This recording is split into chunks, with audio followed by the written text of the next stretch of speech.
Man's Opinion. Today I am reviewing the Broadway run of Days in Wine and Roses, the musical, with book by Craig Lucas, music and lyrics by Adam Guettel, based on the play by J.P. Miller and the Warner Brothers film of the same name, and directed by Michael Greif on a limited run through April 28th at Studio 54 at 254 West 54th Street in New York City. You can bring me some wine and roses to my Patreon page by becoming a patron, supporting this show and my classic film podcast, Yesterday's Matinee, for as little as $1 a month. I'll leave a link in the description. Imagine this is our boat and this is our river, the only light, a chapel of stars, the only sound, this language of ours. That's what I'm imagining anyway. New York City and blinding snow. If I get lost there, well, there I go. If it's an iron fence, if it makes little sense, if it is too immense, I want it so. I always want.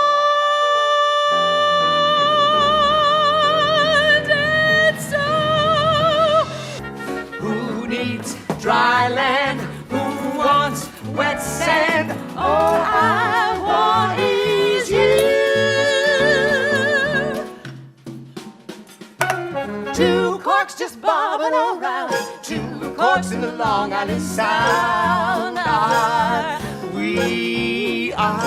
We're gonna float until we wash up on an island, until we wash up on an island. We're gonna float until we wash up on an island. I can feel spine. I can teach lawyer now, teach you what I know.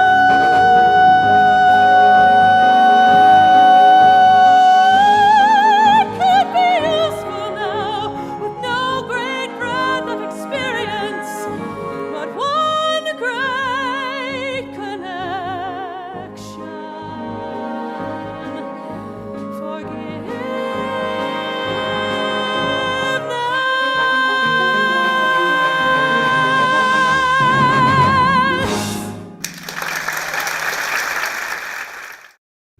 So here we are, back to reviewing the same show I reviewed way back at the beginning of Season 3. It was Episode 2. So why do it again? Well, I figured it would be a good idea to check the show out again after it moved from off-Broadway to Broadway, and note any changes that may have been made, and also note if my perception has changed at all about the show, because that happens sometimes. I'll see something the first time and either really enjoy it or hate it, and then on a second viewing have a complete change of heart. Then there's other shows where it has only reinforced my opinion of it. But let's start with a quick plot recap. The musical is about Kirsten Arneson, played by Kelly O'Hara, and Joe Clay, played by Brian Darcy James. The two meet on an office booze cruise during the late 1950s. Joe, who is a heavy drinker and uses his drinking to influence others in his public relations work, convinces teetotaler Kirsten to have a drink with him, and the two fall into an alcohol-drenched romance as the two's abuses cause more and more chaos and tragedy around them, ultimately severely affecting their daughter Lila, played by Tabitha Lawing, and Kirsten's father, played by Byron Jennings. My previous review of Days of Wine and Roses, while it was playing at the Atlantic Theater Company, was a pretty positive review. I loved Guettel's 1950s to 60s jazz-influenced score and lauded Kelly O'Hara and Brian Darcy James's performances. I felt that Lucas's book was a bit heavy-handed on its messaging on alcohol abuse, and I thought that the roles of Jim Hungerford, played by David Jennings, and Kirsten's father, played by Byron Jennings, were underutilized and could have been bolstered with songs of their own. Kirsten's father isn't even credited with a first name. It's just Arneson. Well, most of my critiques stand basically the same. Guettel's jazzy score, influenced, as I said in my previous review, by artists like Lionel Hampton and Henry Mancini, is superb, mixing jazz styles of the period with modern influences.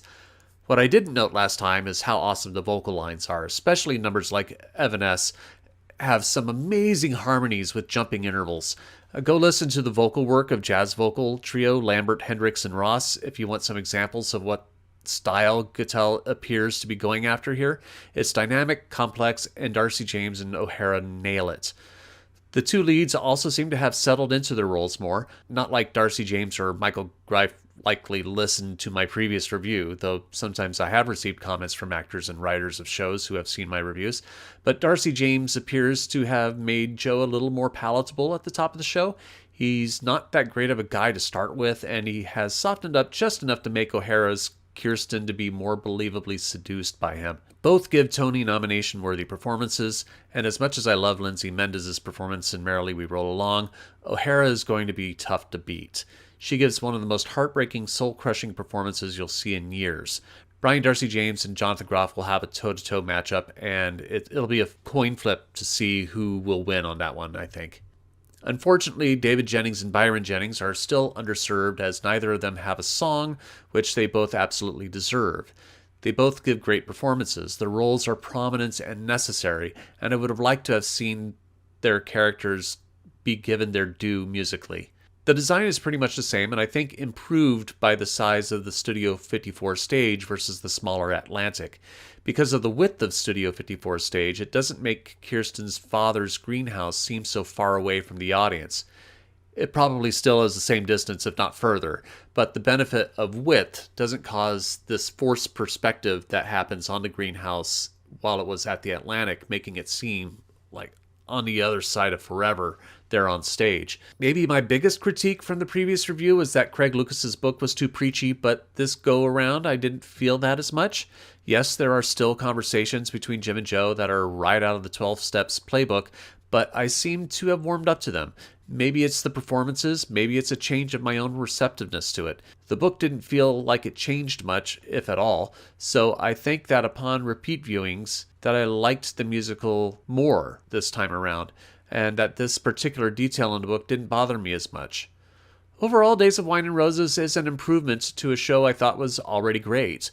Little nuanced changes and the benefit of space have allowed the musical to develop and grow in an organic manner, affirming that it is a must-see of the season. But I am only one man's opinion, so be sure to leave yours in the comments below. If you'd like to see Days of Wine and Roses, I'll leave a link in the description where you can get tickets. Also, in the description will be a link to my Patreon page, so be sure to visit that as well. You can also support my channel by liking, sharing, and subscribing, and click the notification bell to be alerted to future reviews. My next review will be The Garbologists at TheaterWorks Hartford. Thank you for watching, and I will see you at the theater.